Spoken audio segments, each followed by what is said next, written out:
Good morning, good morning. Today's project, way overdue. I'm going to be attempting to get my Bitcoin node, my brand new node going, so I could solo mine, lottery mining. It's the new big thing here. I tried this earlier, but I didn't quite have the right plan. This project has just been doing nothing for months. I'm going to show you what I have. Got all kinds of toys on my table here. These are BitAxe Gammas. So these come from Decentral. These are Bitcoin miners, open source ASIC miners. Would you believe it? I've had them since January and I haven't deployed them. So I'm really actually kind of ashamed to admit that, because here we are in May. I've had them for 4 months. I haven't even plugged them in. I actually didn't open the box till a few days ago. So why? Well, I'm looking for the full sovereign permissionless experience. And what I wanted to do was run, let me start the story like this.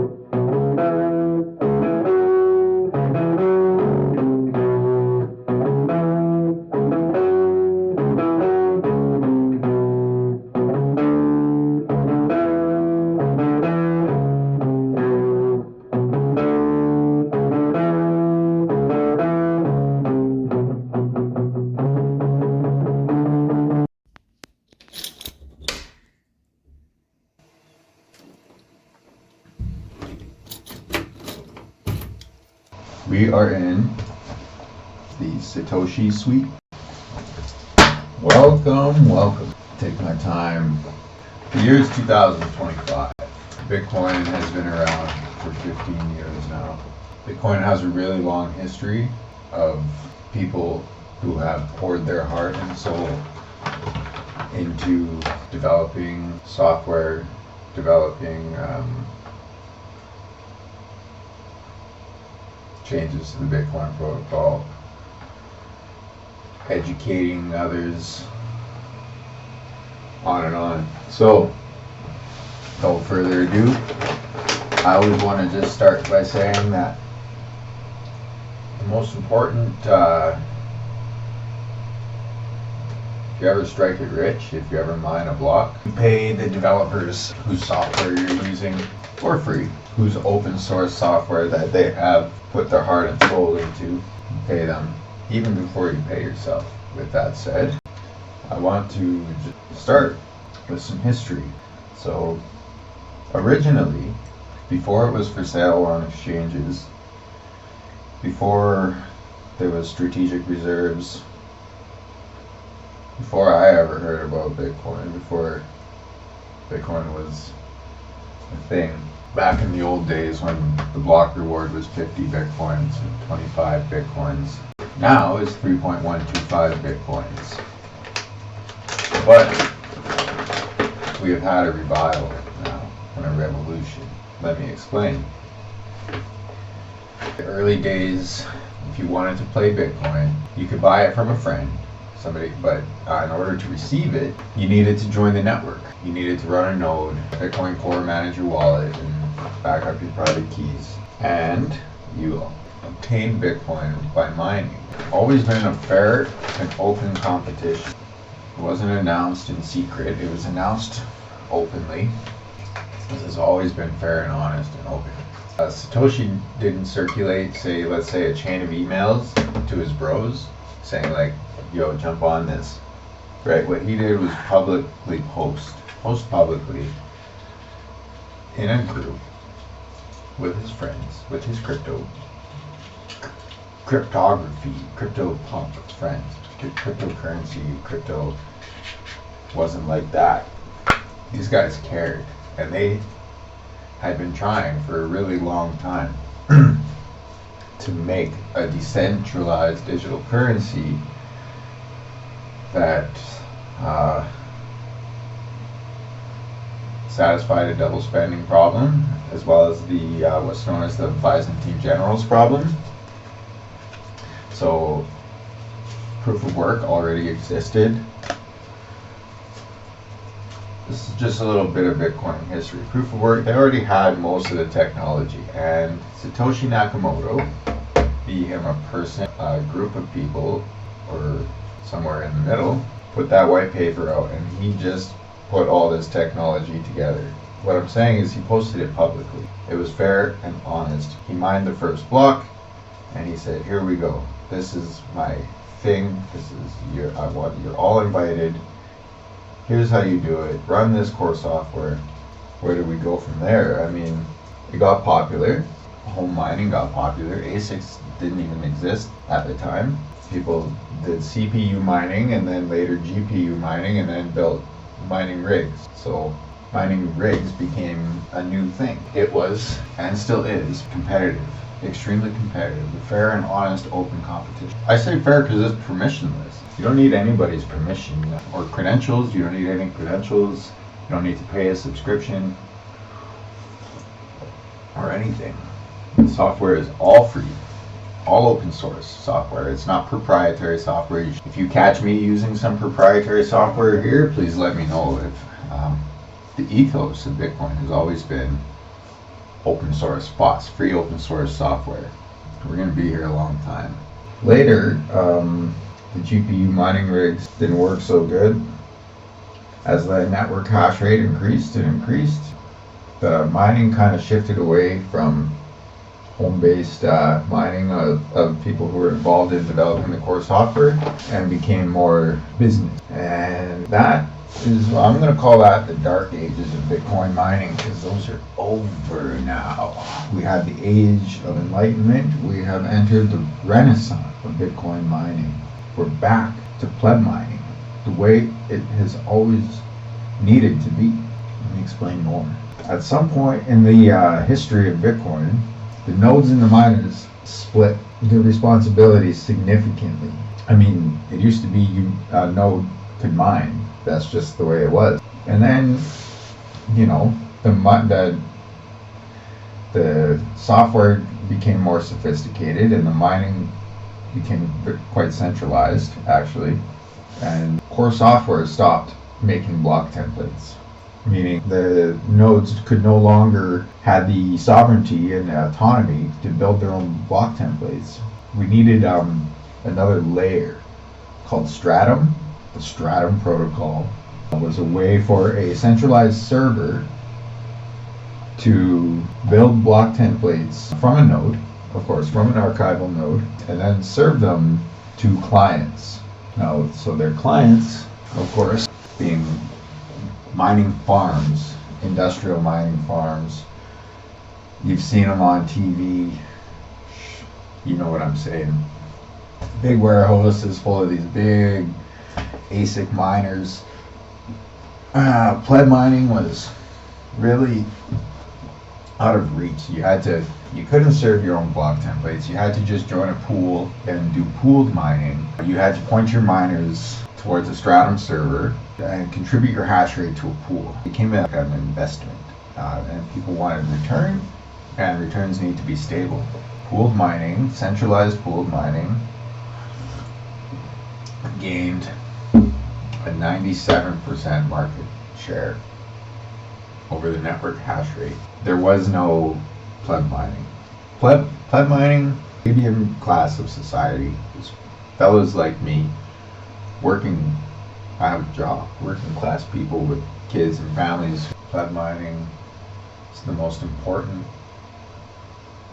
part of Bitcoin. It always has been, and we just fell off. And there's a big cope, you know, node operators were coping. They're like, oh, my node is my own personal goldsmith. When I buy Bitcoin from the exchange and I send it to my node, I can make sure I have real Bitcoin. You're coping with the fact that your node doesn't make block templates. You're not mining, sovereign mining.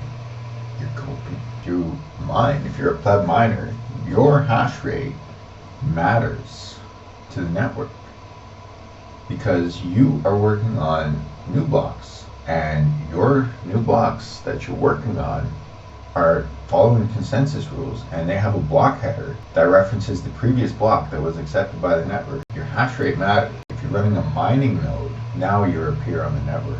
Because if the rest of the network goes down, a bunch of war happens and they start blowing up these mining farms all over the world. If world governments start saying no, like, we want Bitcoin strategic reserve, look into Jason Lowry for more.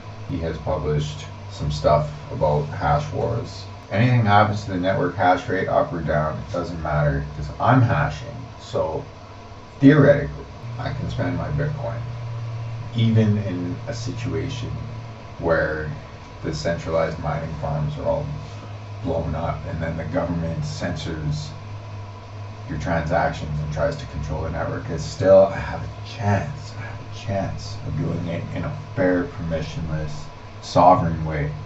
That's what pleb mining is all about. You're not a sovereign peer on the Bitcoin network unless you have a mining node. And that's the way it's always been. But again, there's been this cope for a while, until October 2024. So it's a decentralized Stratum server. It's my own personal Stratum server. This Datum gateway is it's been the missing. There's been a few missing pieces here. This is one of them. The other one is, of course, the BitApp. Open source ASIC, application specific integrated circuit. Application specific meaning they're not graphics processing units. They're CPUs. Their integrated circuit, let's say, does one thing. It hashes SHA-256, hashes the block templates. It needs to get the block templates from the Stratum server. Before recently, there is no easy, user-friendly Stratum server for Bitcoin Core. Let's talk more about the history of Bitcoin. There's a long history of people doing all of this work, and then just like a miner, it's like a euphemism, actually. It's a really good metaphor for the Bitcoin network is work. Everyone works hard, and then we have a permanent update, and then we scrap all the other work, even if it's good. Even if it's good, hard, honest work, it gets scrapped, wasted, scrapped. This has happened in Bitcoin development. Armory, the old time full node that was like a wallet and a full node, and then so the years go by, the BIPs are underway. Cold storage is kind of another example of scrapping good hard work, because I mean, if you look at something, my best example here is like the Glacier protocol, or how Jason Bourne stores his Bitcoins. This is old historical literature on Bitcoin, and as soon as this stuff's obsolete, scrapped. So Glacier protocol was like multiple computers from different manufacturers, stripped a motherboard or put a new motherboard in it, make sure you're not using the same manufacturer, and just like this double blind process of running booting tails and storing signatures in encrypted drives, and it was tough stuff. You know, and then all of a sudden we just have this, right? So cold card, of course, cold card MK4. Yeah. So there goes all of that good work on how Jason Bourne saves his Bitcoins, because I'm pretty sure Jason Bourne just uses one of these. We're going to be using one of these today in this video. Here's what's getting scrapped now, is all the work anyone's doing on Bitcoin Core for plebs is useless now.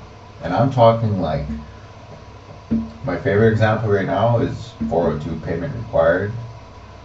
I think he's Spanish maybe. He's got so many videos about Linux tutorials and home servers, Bitcoin nodes, and it's all perfect. It's so engaging, so easy to follow. He screen records, shows you all these Linux commands to like set up, use Nginx to set up a reverse proxy and set your firewall to open port 50002, like all of this shit behind the scenes that it's like, okay, right, I'm a Bitcoiner. Like, yeah, I get a Linux computer, I get Ubuntu going, I want to run Bitcoin over Tor, and scrapped. Sorry, friendo. All your hard work's done now. And that's another example. I've been following Pleb Hash. They're on GitHub. They're building a Stratum server for home-based mining. I've been following their GitHub. They're working so hard, man. I get emails every day just from my subscription. They're working so hard. I'll pay you guys if I even mine a block, but nobody's ever going to use it. We don't need it. It's done. You missed. It's too late. We have data now. That's the way it really works. Your work is scrapped. A block's been mined. Start working on the next block. Damn.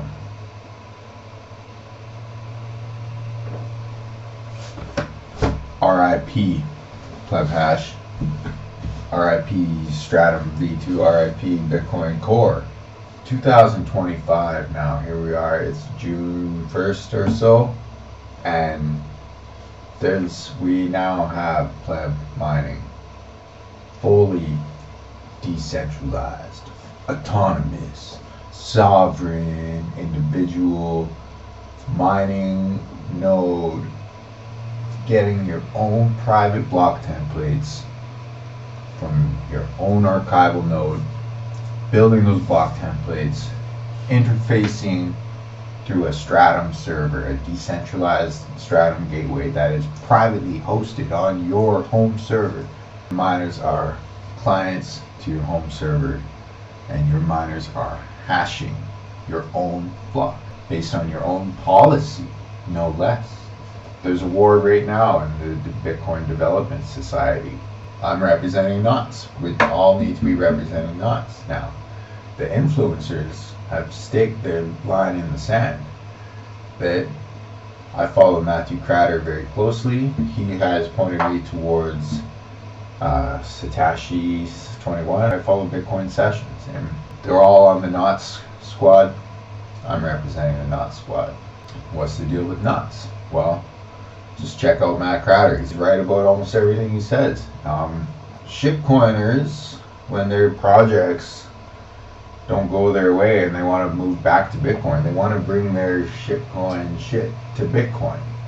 Now, full disclosure, I'm fond of DeFi, but I don't want Bitcoin DeFi.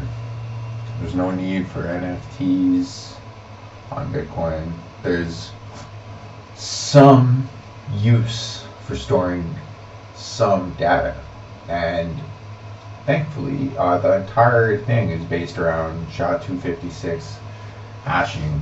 Bitcoin Core, the problem is that Bitcoin Core developers want to blow open the op-return filters and make more room for mining data on the blockchain. And there's the influencer squad wants to preserve the utility of the Bitcoin network for monetary transactions. And I'm inclined to agree with them. So I'm saying they've taken a hard position, and I'm on board with it, that this non-monetary data by far and large constitutes spam. Now, I will say that it's a permissionless thing, and if the code allows for somebody to store some personal data on the blockchain in the form of a hash, so be it, right? I'm okay with that. I have an archival node, meaning my node is up to date, and it has every transaction on the blockchain that's ever happened, and that includes all the NFTs and spam and whatever else has ever been slapped on the blockchain. But I'm on a tangent now. Decentralized autonomous mining means that your block templates are not only built by your Stratum protocol, but before that, even further upstream from that, is your Bitcoin node, a block template, which I thought was interesting. But you can just mouse over. This is my mempool. So these are all the transactions here on the left-hand side that my node has already scooped up from its peers, validated, and passed my policy checks. The pool is considerably full right now. This block here has 1,800 transactions. This one is 300, and so my mempool has already sorted these out based on fees and RBF data, that it's made a determination that there's 3 blocks worth of transactions here in its own mempool right now that have passed its own policy checks. So I consider that to be, I don't know, fairly robust. Looks like here, block number 899381 had a block reward of 0 Bitcoin, 0.00 in transaction fees. It had 58 transactions in this block an hour ago, and not even 1 million sats in transaction fees. Total fees, $39. Substitute, yeah. Here's his block right here. I don't know. Yeah, so this is the block that was mined here, but it's almost empty. Let's get into some policy here. Start 9 server, running Bitcoin knots. In your Bitcoin knots, you can pull up that config file and you can put all your policy in there. I suggest checking out some of the other channels I mentioned. They have better quality screen record professional videos about setting up your nodes policy. I'm not going to get into that. I just mostly copy their settings. I think they're cool. I want to be like them. And now I can see I'm working on block 899386. So this is one part of the Stratum window. So I'm working on this block. This is the value, block target, difficulty, previous block. So all of this information is all put together in a block template by the Stratum server. And then if I go look up here, I have 2 connections. My total hash rate currently is 1.78 terahash per second. Sometimes it's over 3. Uptime, because these run as processes, these aren't apps. This is a server, so these are running as processes. And this is kind of what I mean about booting Ubuntu and command line, building core from binaries, and then downloading Electrum Rust and spinning up a Nginx reverse proxy and configuring your firewall and all that scrap. Now that's done. Boy, I wanted to try, but I'm so glad I didn't have to. You grab this Start 9, it's just clicky, clicky. I really like this Start 9 server. Let's get into it. Time to show off my node. I got 16 gigs of RAM. This would be computer 4 terabyte SSD. Some of my other toys here I'm not actually even using. I just really love this case. This is running Torbox, but it's not doing anything and there's nothing connected to it. Torbox is just sitting here running but doing nothing. But I can run a Tor relay. I bought a brand new router the other day because I was trying to open WRT, build a router on the Pi, and I just failed at it. Oh my god. That was hard. It works like this, right?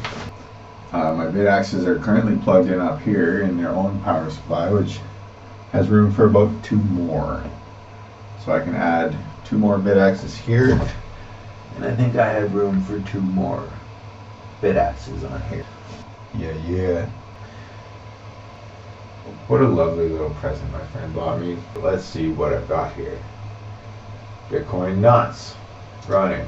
All health checks passed. Running these processes 24/7. Electors. This is a must-have.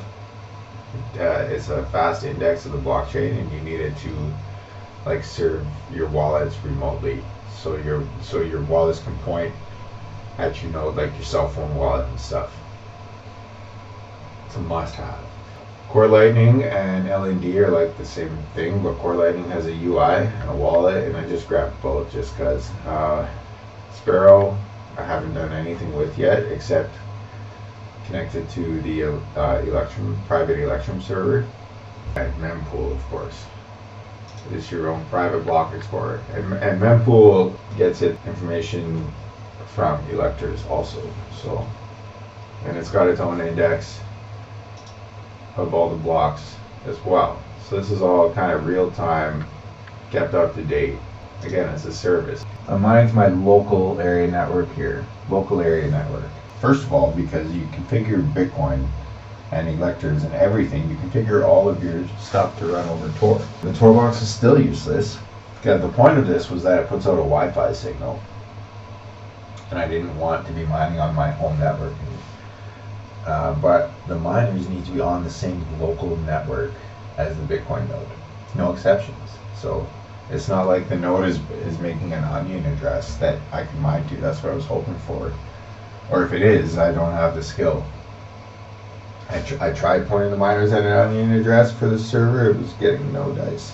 When you're setting up datum, you have to follow these instructions, and you have to SSH into your machine. Listen, you cannot access the terminal from inside of your Start9 server and do this work.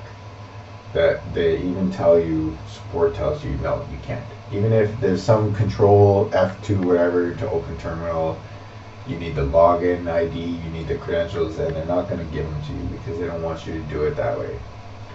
So you have to join your local network and SSH into your Start9 server, and then do this simple proxy stuff. And Paul Lamb goes over it, BTC Sessions goes over it. I'm not going to show you how to do it or whatever. I'm just going to tell you that I strongly recommend the following. Open Proton when you're doing this and make a Proton Mail account for your node. Just make a free account for your node. So your personal Proton account, and then you make another free account on your server for your node. And this is for file exchange is what I'm getting at, but it's going to be fully end-to-end encrypted if you go Proton to Proton. You're basically establishing a channel for file transfer in and out of your server. Using Proton Mail on both ends, you have perfect end-to-end encryption. You also need a dedicated laptop for these SSH functions, to SSH your miners, to SSH your server, to search queries, and do more. This baby's running mint, and by that I don't mean like it's running good. It's running mint. I love it. It's a perfect way to practice with terminal, perfect way to learn about Linux. You know, you can turn off your as much of your ancillary stuff in here as possible and just have a dedicated node laptop and put mint on it. Strongly recommend that. Whatever. The point is, you need to SSH into your server and run these simple proxy steps to get datum working. I suggest checking out Paul Lamb for that, as well as Bitcoin Sessions. Obviously, he's the best. But Paul Lamb is pretty good, and Paul clues into something which is important, and I'm going to repeat it now, is that installing datum has a bug. It kind of dicks up the first time. You need to install it, delete it, install it again. I can't explain why, but he says you need to. I was having problems and I did that, and then those problems went away, so that's that. But you can't type this by hand. I did. It was stupid. I'm lucky it worked. You need to copy and paste it. But anyhow, proof that simple proxy is working. When I open Firefox here, I go settings. Click on network settings. There we go. So we pop open network settings. And I can see I've got an automatic proxy configuration URL on my local host, and this startos proxy.pack, that's what simple proxy is. As far as I can tell, that's how you can make sure it's working. And what this simple proxy does is I think it must like build a reverse proxy in the background with Nginx, or what do I know? I don't know nothing, but I have XOS just running here. So yeah, anyway, about the LAN, obviously my router, I bought this outright, and I pulled a ClearNet signal right from my modem, which I'm renting, right from my ISP, and I put it to this router, and I made a new network on that router, and that's what all my Bitcoin infrastructure is running on. So here's some basic stats right now. Temperature, power. So Vortex Bitcoin this is all stock. That's why they're loud and hot. Vortex Bitcoin has some great videos about tinkering with the cooling. I've grabbed Sparrow, but I've done nothing with it so far, because I'm going to build a new wallet today, right now, I suppose. We have talked about configuring datum here. You need to configure it a bit. You do a bit of configuration. One thing you do is you need to, maybe mining settings, make sure you put in an address you control up under datum. Delete pool host and pool port. Just clear that text right out of there. I put my own public key in here. I probably didn't need to. And then for whatever reason in the UI, it's still, it shows the config file and it shows I'm pointing at the ocean pool, but I'm definitely not. I'm definitely pointing at a local network. Also need to download the root certificate authority and send it to your other computer, and there's steps. So Start9 instructions have some steps for like setting up, because you need to SSH into your server in order to get simple proxy. It works like this, okay? Your datum gateway needs simple proxy on your Start9 server.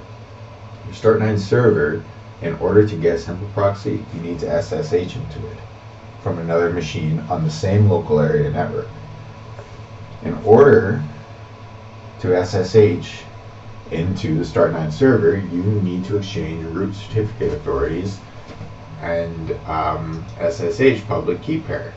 You need to generate a key pair of SSH encryption keys and share them with the other machine, and also root certificate authority. And then with that done, you're able to secure shell into your Start9 server and run the simple proxy commands. And there's no way I'm doing a tutorial on that, because they already exist, and I can't do better. I can do worse. So all I'm saying is it worked for me eventually. And yeah, Coinbaser. This is cool. So my miners are attempting to spend this amount of Bitcoin to this address as the Coinbase transaction, and that would be the block subsidy plus. So the Coinbaser is just trying to spend that block reward to that address as like the transaction zero on each block. Pleb mining in a nutshell. It's quite simple to SSH into the BitAxe. You make sure you connect them to the same local network, and you just configure your Bitcoin settings here. Stratum URL. So this is where I'm on my local network here. Stratum port 23334. Anyway, I just put the same stuff twice here. But those are basically my mining settings. You're getting work and error hashing. The wallet's the last thing. So here's the thing. If you want to be a real Bitcoiner, have yourself a cold card, have proper true cold storage, you need one of these. You need to have a private Electrum server giving your Sparrow wallet the goods. So now I have an instance of Sparrow. What I want to show you is the most important thing about Sparrow. Blue. Blue means you are connected to a localhost private Electrum server on port 50,001, block height 899.387. Let's check it out. Yeah. That's where we're at. So green means you're connected to an archival Bitcoin core node, but you don't have an Electrum server. Index blue is what you want. That means you're running electors. That means you're serving your wallet properly in a private manner. So what we're going to do instead is use this for strictly cold storage. So there's actually nothing to be done in Sparrow right now. What we need to do is make a wallet without any further ado. So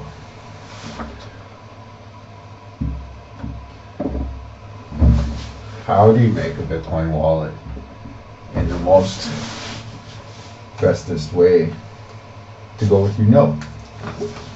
First thing you do, I've already said it, set up the node. You can buy Bitcoin and keep it on the exchange, or send it to a hot wallet, or whatever. If you already have a Bitcoin core node with a hot wallet, or you know. But when you're gonna build a private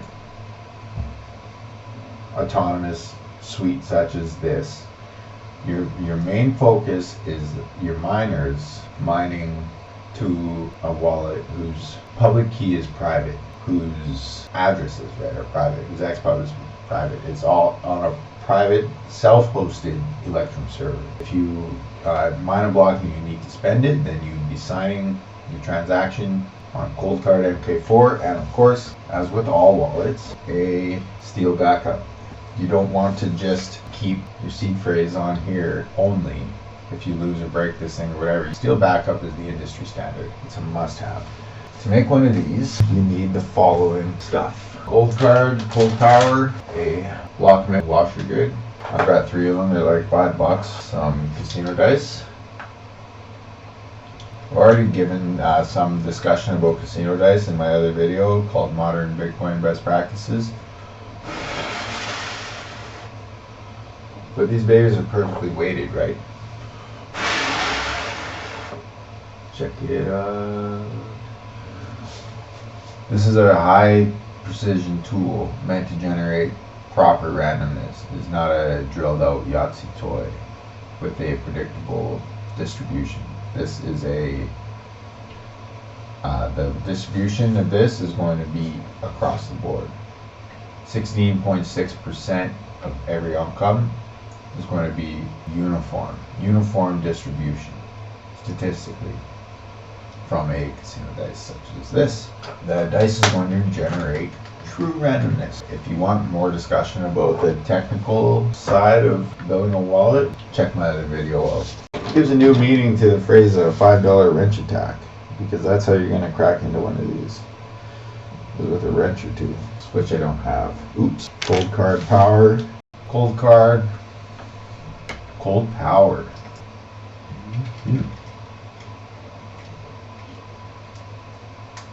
We're cooking now. It's nice in here. I brought my son in here the other day. I made him just sit in the chair and not touch. And then he just chilled right out. He loved it in here, just like me. What we're going to do right away is new seed words. This is how you make a wallet properly. 24-word dice roll, and then you roll 100 times. So what do we see on screen?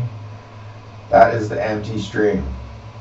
E3B0C4429. That is the SHA-256 hash of the of 0.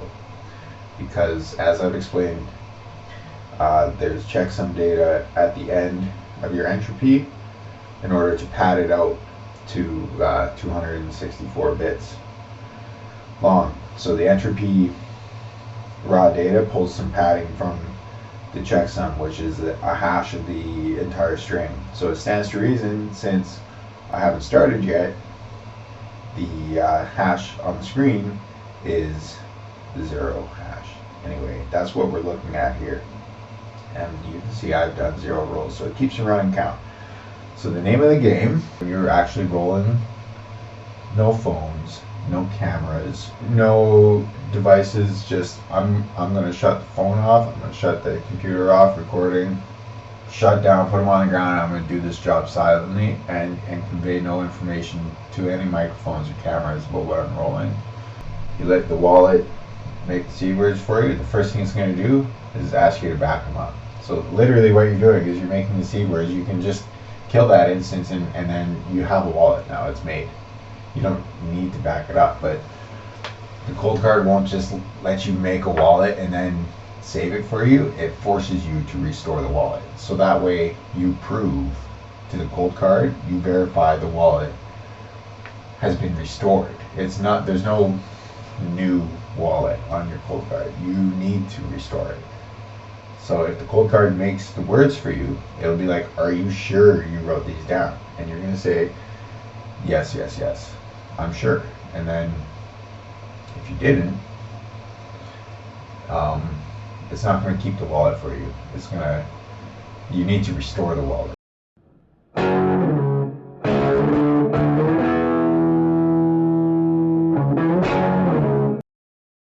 I'm going to show you the right way to make a Bitcoin wallet. First thing, plug your cold card MK4 into your cold power. Second thing, log in and go to new seed words. Third, go down to 24-word dice roll. That's a 256-bit random number. Next, take a casino dice, properly weighted, high precision. Roll that thing 100 times. Record your dice rolls, one at a time. Once you get to 100, you click this button, OK.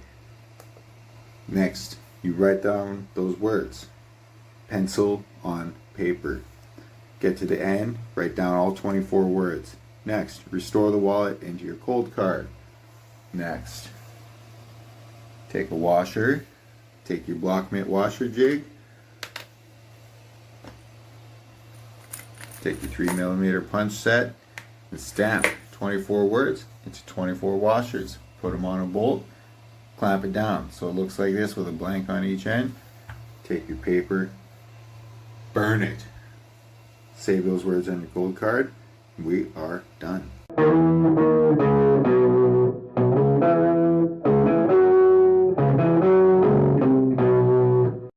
After a short break,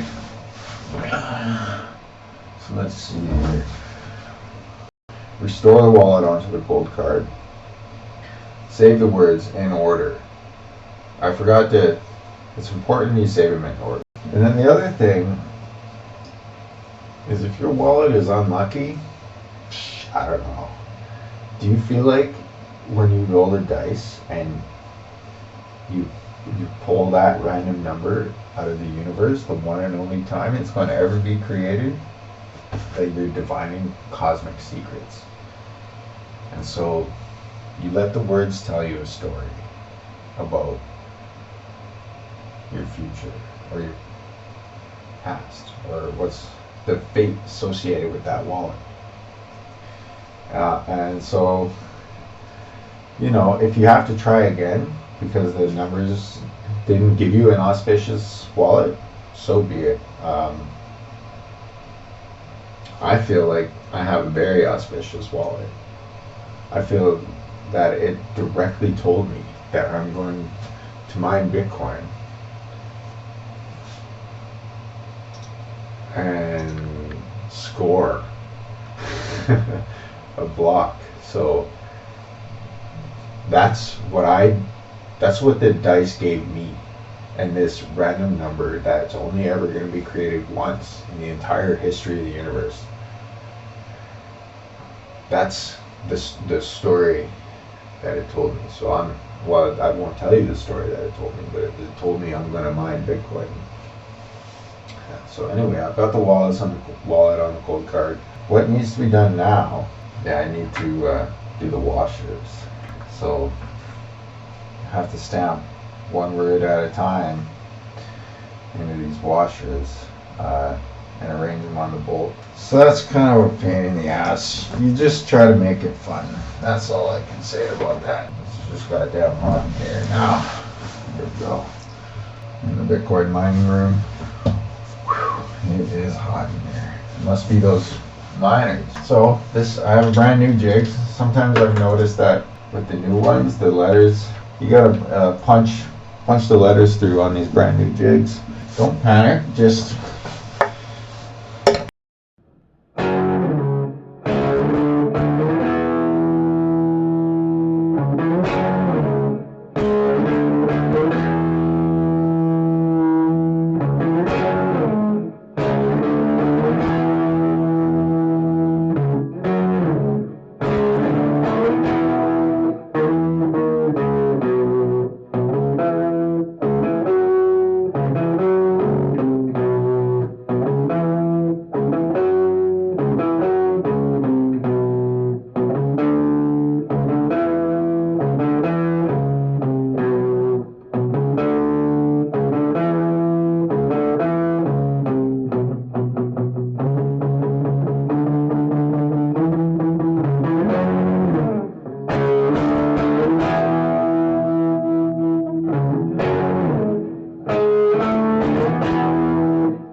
can you see? So I beat a fucking 0 into there. Good start. Now for the 1, I want to give away my cryptographic secrets.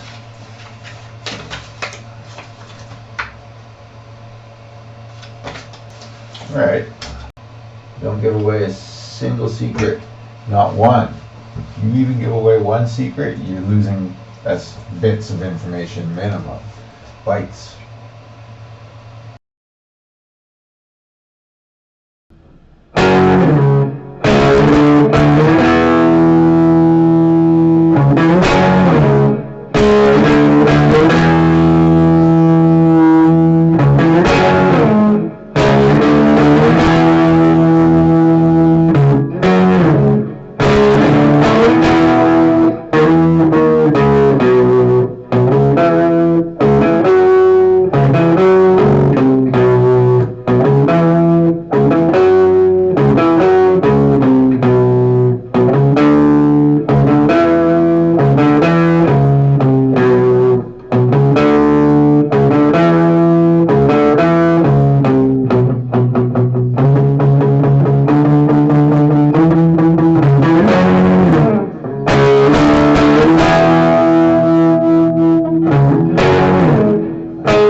We're back in the Satoshi suite.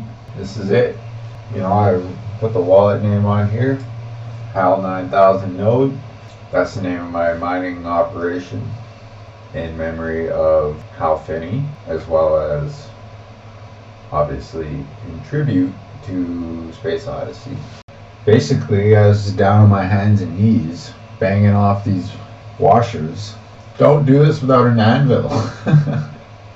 Put an anvil on a bench and stand on your feet when you do this shit. My God, I was on my hands and knees banging on a little whiskey tray on the floor. Did a terrible job, but whatever. So, this is the only existing copy of those words in hard format. I burned the original, so the wallet is on the cold card, which makes this very important. But also, as long as you care for your cold card properly, you don't lose it. You should never need this. This is only a backup. If you need to restore the wallet either you lose your cold card or it gets stolen or whatever. Hell, I mean, cold card doesn't just if you have cold card problems, you have your words. And with any cold storage wallet, you can spend it in a real hurry. If you just type these words into your wallet software on the computer or on your phone, it becomes a hot wallet like that, spendable by the device. So the only thing that's special about cold storage, this private key never gets exposed to the internet in any way. I don't put it on a device even connected to the internet. Even my private server, I'm not going to put the private key on it. It just doesn't belong there. It belongs in steel, and it belongs in a signing device. The signing device has an SD card in it, and that's going to be used to transfer back and forth information. So the first bit of information that we need to be transferring is the master public key, so I can watch this wallet with my node. That's going to be a JSON file. So let's just do it. Let me just show you how this part is done.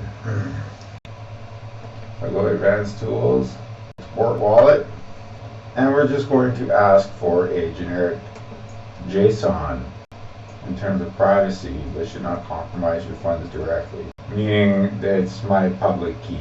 This is important. If you don't know derivation paths, I suggest you go to River Financial and check out derivation paths. But this, we're going to just do account number 0. 0 is the default derivation. Account number is pretty high up the stream of derivation paths. So I can use those same words and open another brand new wallet with just the next account number. So address derivation is a tremendously complicated subject. And it is way outside of the scope of this. I put my SD card into a USB adapter, send the JSON file from the adapter to the server by means of our secure channel. JSON. Aha, there we are. Delete that right off my drive. Pull my SD card back out of the adapter. If I ever want to spend, create a partially signed Bitcoin transaction, PSBT, on Sparrow. Here, put it on the chip, put it in the cold card, sign the transaction. Now I have an FSBT, fully signed Bitcoin transaction. We'll chip out.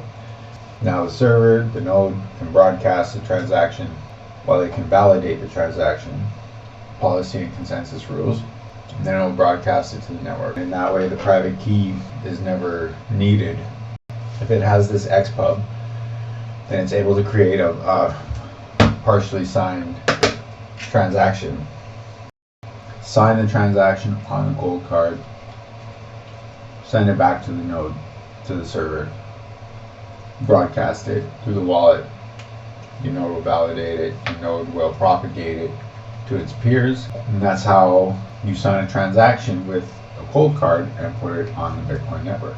The private key for every UTXO, for every Bitcoin address, is unique to that address. So with that said, you can also sign messages. You can write a text file and sign it with a signature of any Bitcoin address you control. You just need to know the derivation path. Pretty much the derivation path, because this is just a mining wallet, and I'm never going to mine a block in my life, this wallet will probably never really see a balance. I made account 0 right on here. Maybe I can also make account 1. I'll fire it back up, make account 1, and then account 0 will be like my mining account. Account 1 will be like personal cold storage that I can withdraw directly to. And I can just have both wallets up. And then I have some Bitcoin actually, so we're going to test before this video is all the way done. Props to you if you're still here. Props to you if you're still watching this. Props to you if you smashed out a 24-word seed phrase into those metal washers like I just did. So, okay, that's my JSON file. I can just download that. Show all downloads. Okay, good. Go to Sparrow. And I think we're going to try import, and I'm going to import a cold card right here, import file, and it's in downloads, which is, where would that even be? Home? Where's the damn downloads folder?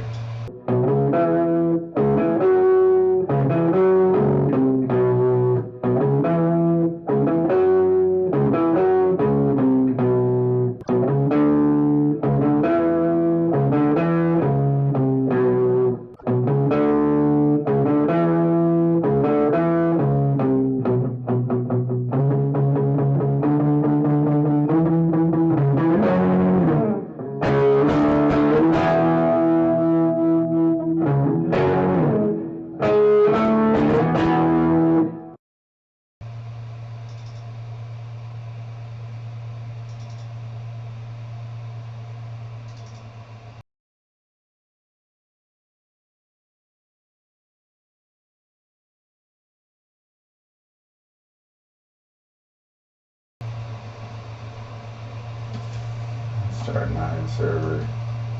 Where's downloads folder and start 9 server?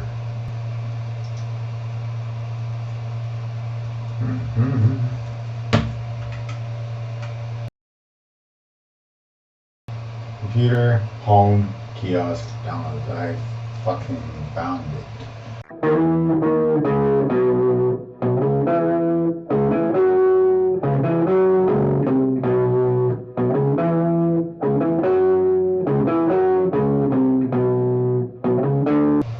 Kiosk, home, downloads. Alright, this is the path to the downloads folder. It's right here. Computer, home, kiosk, downloads.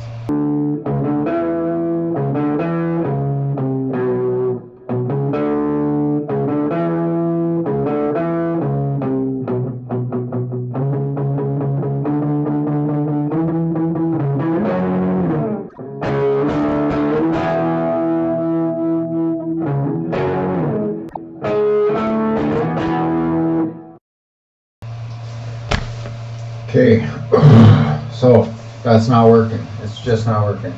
What we're gonna need to do now is SSH into the Start9 server.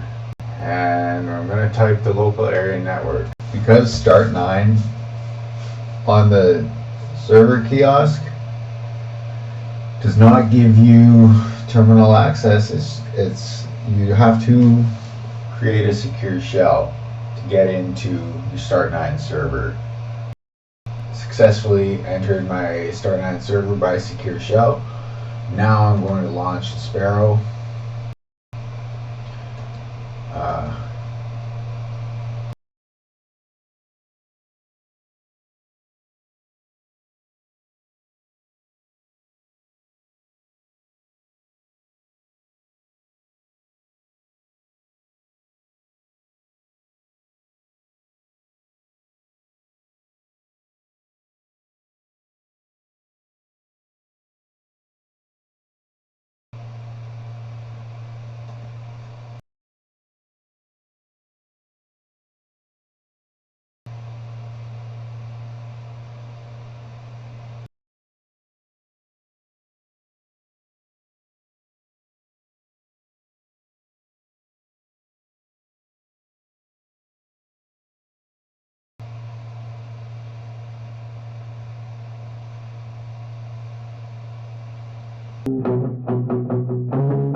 There we go.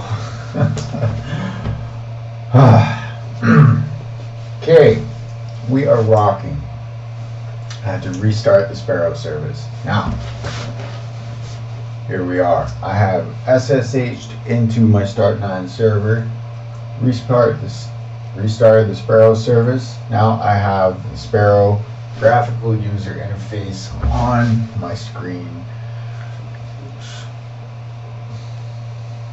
When you are a Bitcoiner, when you are a pleb, when you're hashing, you have to persevere. You have to secure shell into your shit. You need to restart your services. You need to do whatever it takes.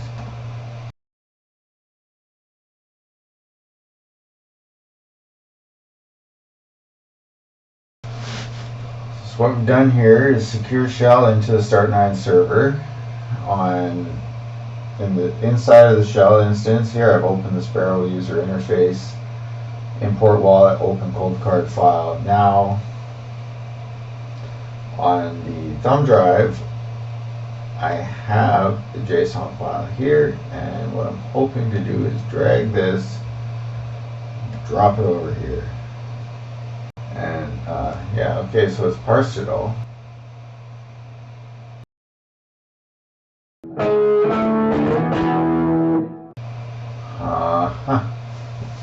Resync. Right.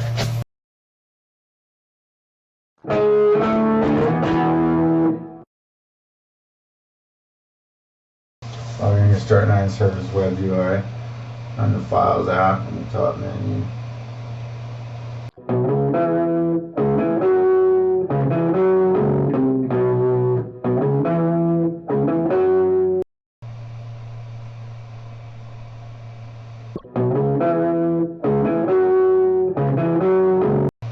Default username admin.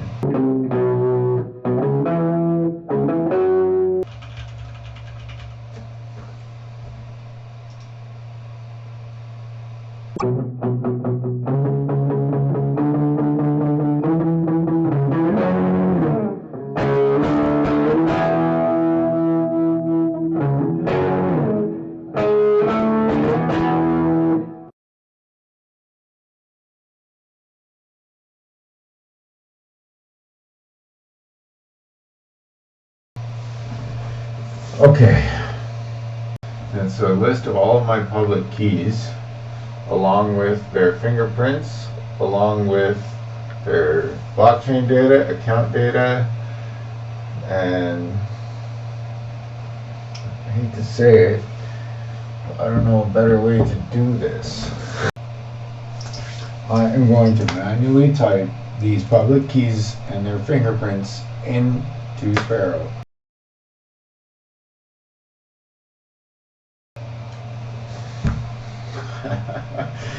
Yes, I am.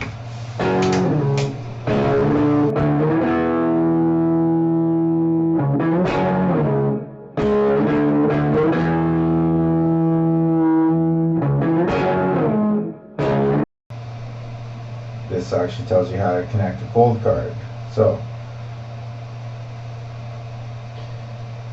remove the SD card from your cold card and insert it into your local machine, not the server. Put a Spectre on your server. Add new device. On the server kiosk,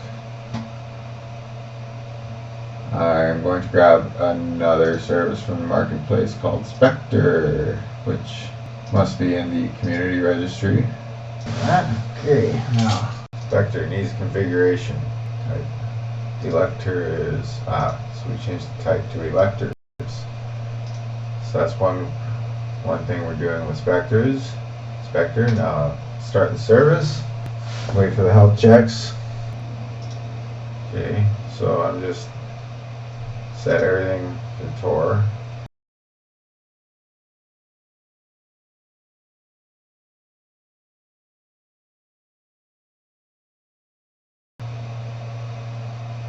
Use Tor proxy running at, oh, let's see here.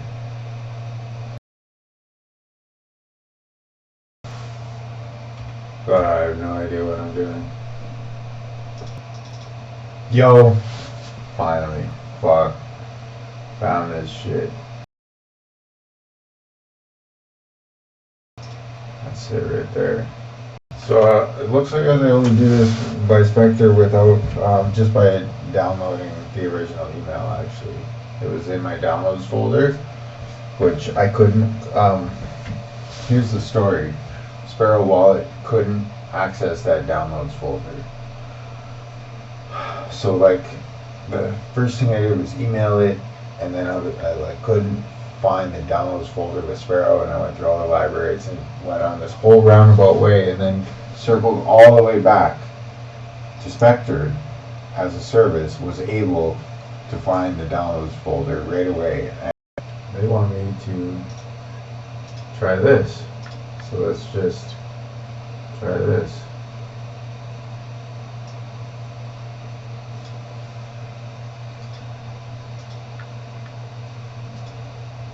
Yeah, that worked.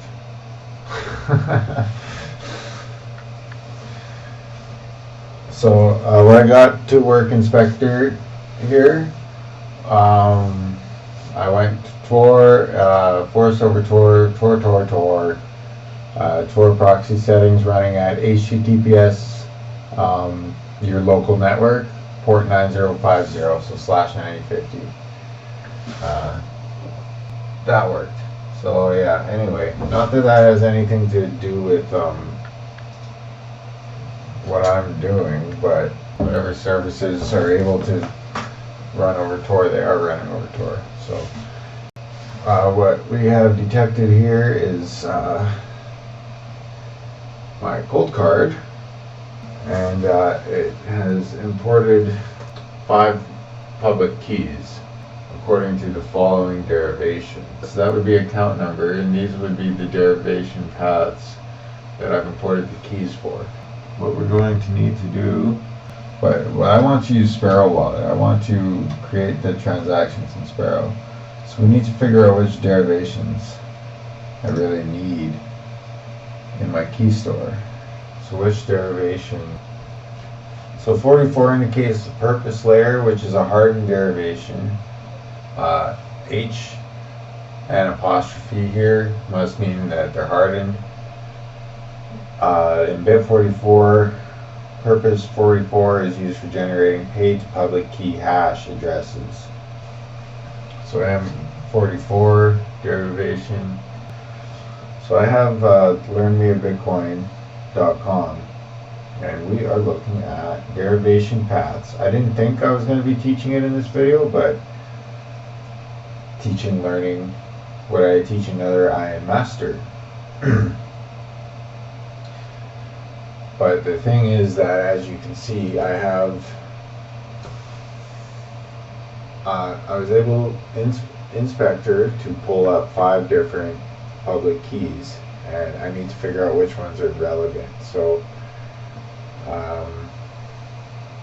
I know that I don't need most of these, and we're just gonna figure out which ones I want. So bit 44, 1 addresses, bit 49 is 3 addresses. That makes sense. I don't need either of those. I think what I actually want is just 84. Single signature segregated witness. And what's 49? I highly recommend reading this. I've read this a few times. Oh, so M is master. And then next level is the account level, that's hardened. Then we have a change address, which is not hardened. And then after that is the index. Very nice. I think what we're working with is 84, bit 84, native segregated witness. Right here. Master. Purpose. Native segwit. Coin type is Bitcoin. Account, I've left it blank, is account 0. See, this is why I was saying account is important, and it's hardened. The account's hardened, and that means that the child keys are unrelated. As far as I know, that's the layman's understanding of it. So that's when you enter a different value here, that's why the cold card asks for the account number, and we put 0, it's default to 0. Receiving, and then your actual index. So like when you spend this, it sends the change here, and then your wallet picks the next address out of here, and when you spend that, then this, so you receive here, when you spend this, it spends it to here, and then these both advance to 1, and then you spend that, and it spends the change to here. The only key that we care about is actually bit 84, single signature segregated witness. So what I'm going to do is grab that Z pube, copy it, head on over to Sparrow, and give it as a key store. So watch an only wallet.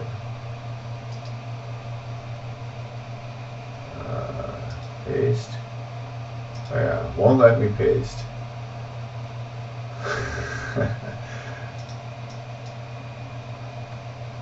Will it let me type?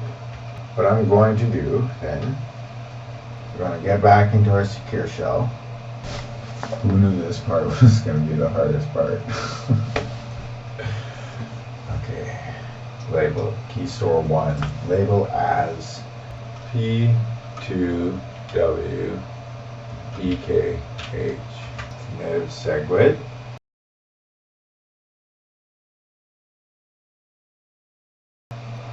Gonna have to type it. I don't know what else to tell y'all.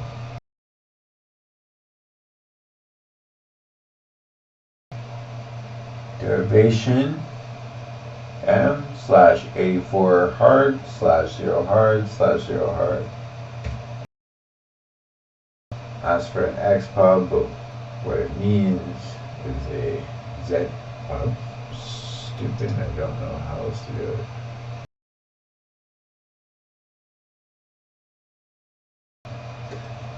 I don't know what to say. I tried a lot of stuff.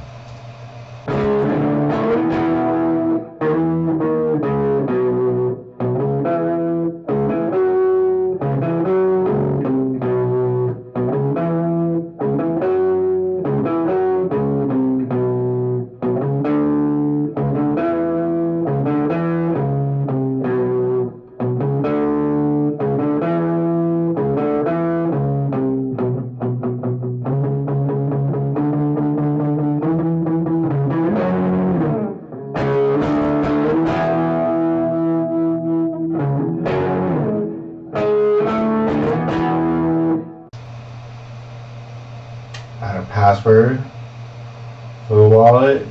Leave it empty for no password. No password. That's not a bit 39. Okay, listen. Sparrow wants a password for this wallet, but I already have a password for Sparrow. I can just type the same password.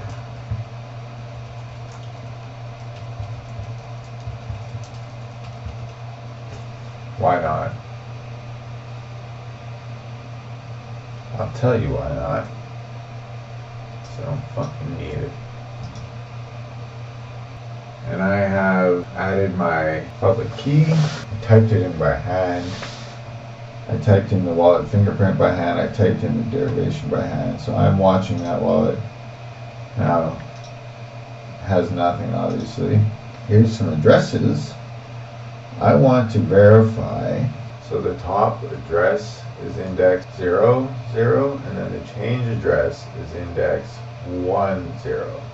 Then the second change index is 11, and this would be 01. I can get, yeah. So that's how the addresses and the change works, and those are not hardened, but the other levels are hardened. What I need to do is open my cold card and go to my address explorer.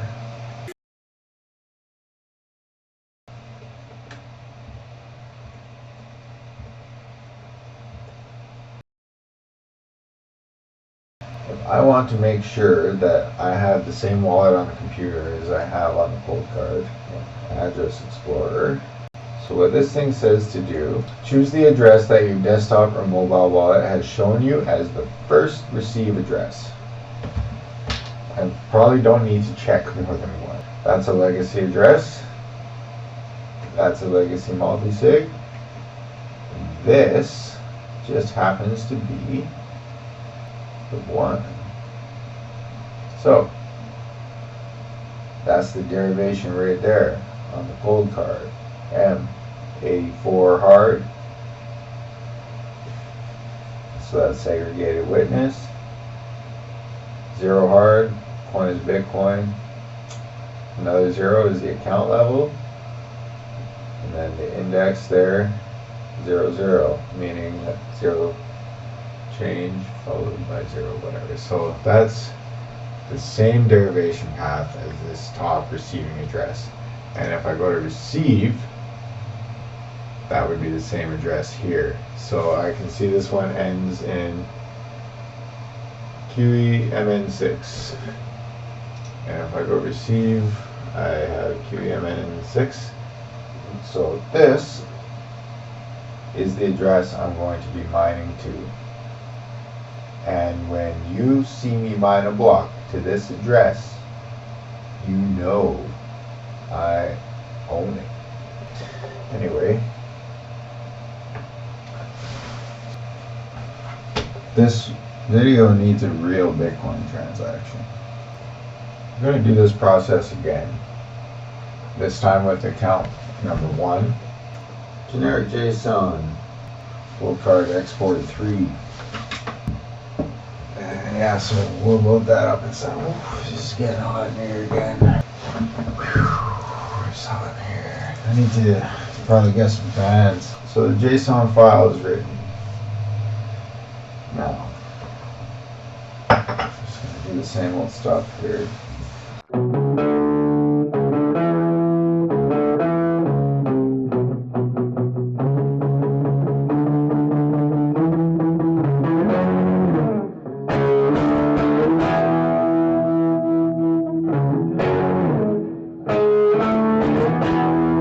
Sparrow's got some instructions for me.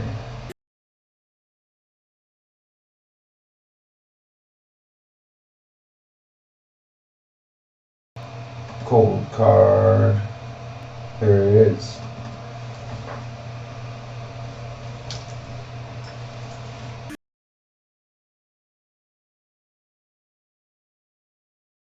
Now, we begin here. Name P2W PKH. Derivation M84. 0 hard, 1 hard.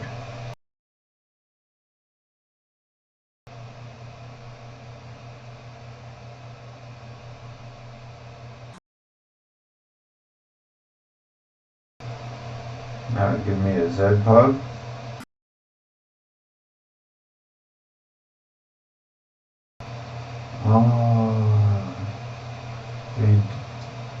We start the same, but it doesn't mean they're the same. Okay. ZPub. Oh, bravo.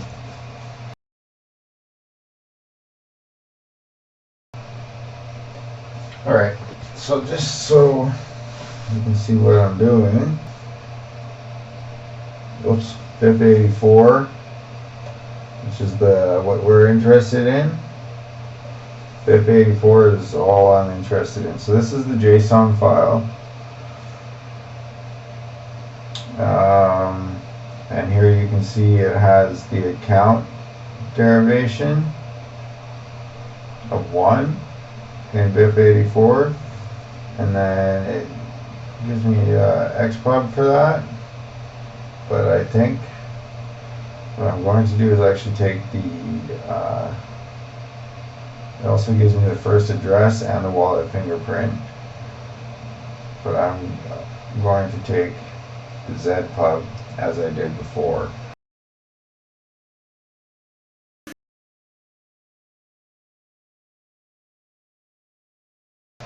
So this address, yeah, I need to type this now and just get that over and done with.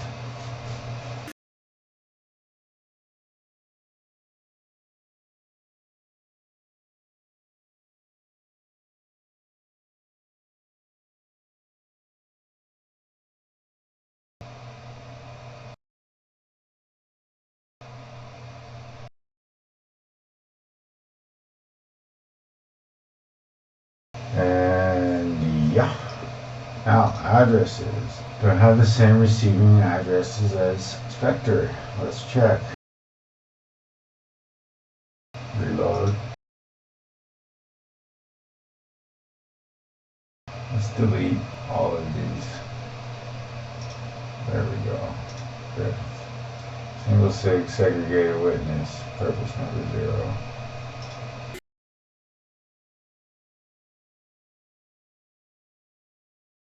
Let me just make sure Mr. Cold Card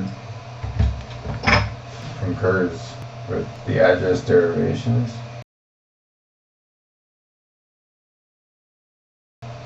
Okay, Address Explorer. Choose the address, account number.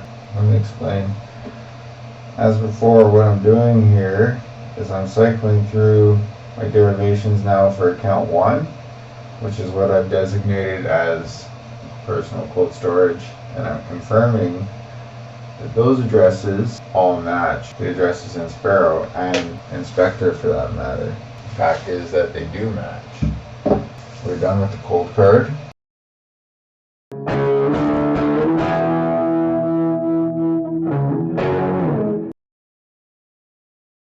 For the SSH back into our host, https://local.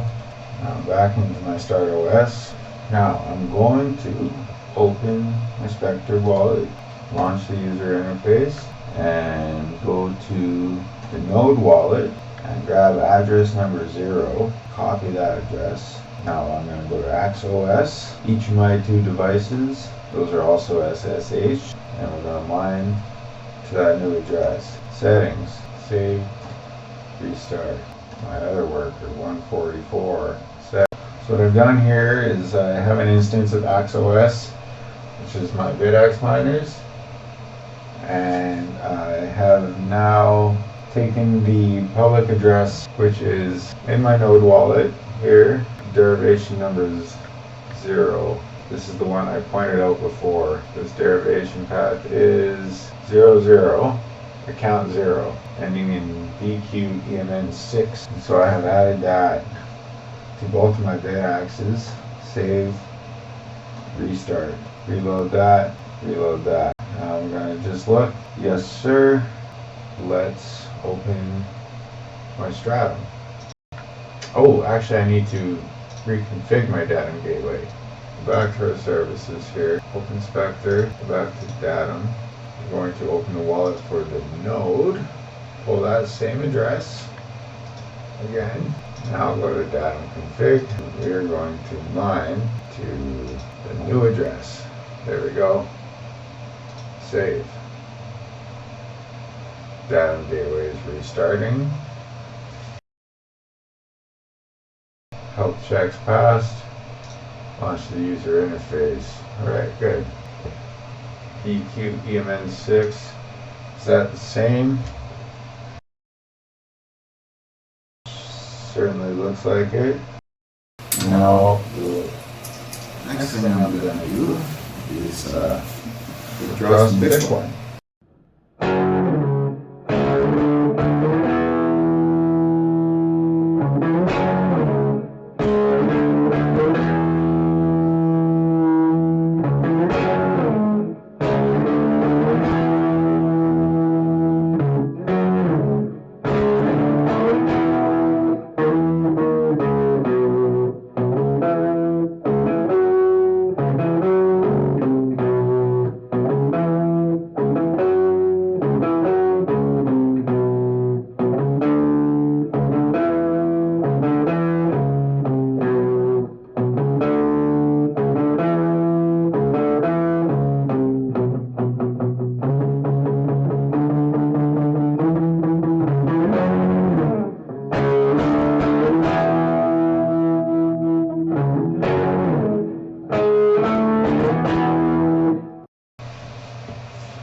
So I'm going to open my ShakePay account. I'm going to withdraw this Bitcoin into an external wallet. Go back to Sparrow, launch the interface, I want my deep storage wallet, receive. That's it. Do one of those, send all my Bitcoin, 665,000 sats, and that's it. Now at some point, that baby is going to show up in the meme pool. And that is how you withdraw Bitcoin from ShakePay to the Sparrow wallet. I got notified here. ShakePay has just notified me somewhere it said my transaction has been broadcast to the blockchain. That means when I open Sparrow, it should be there. And it's being sent to that wallet I just rolled with the dice, saved on the cold card.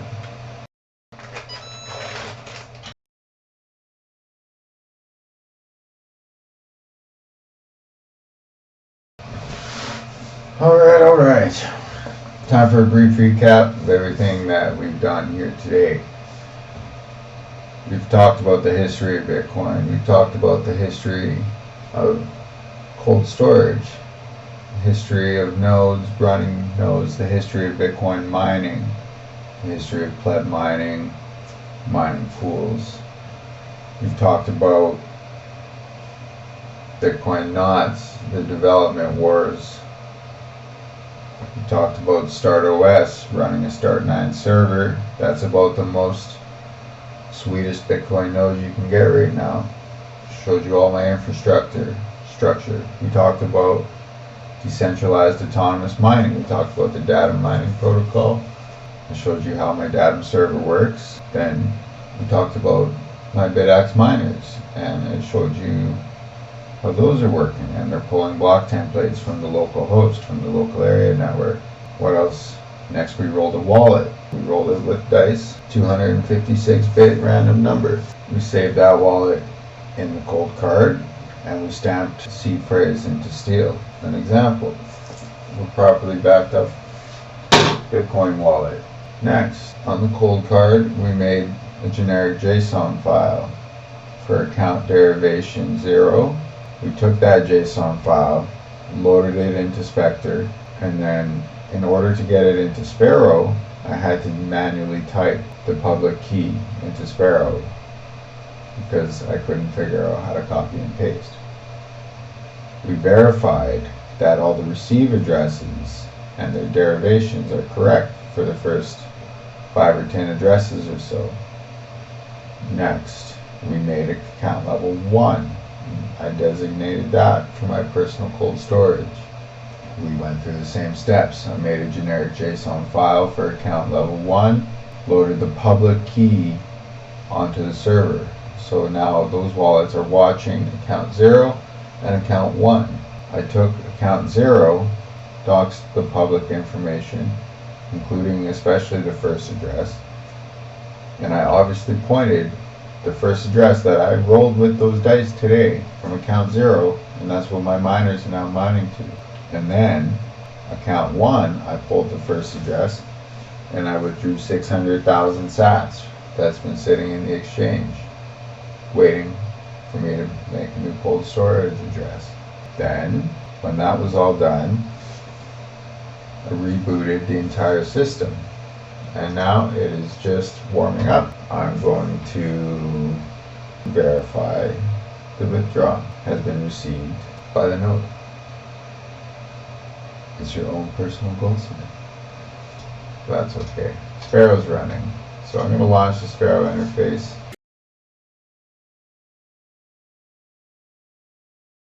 Yeah.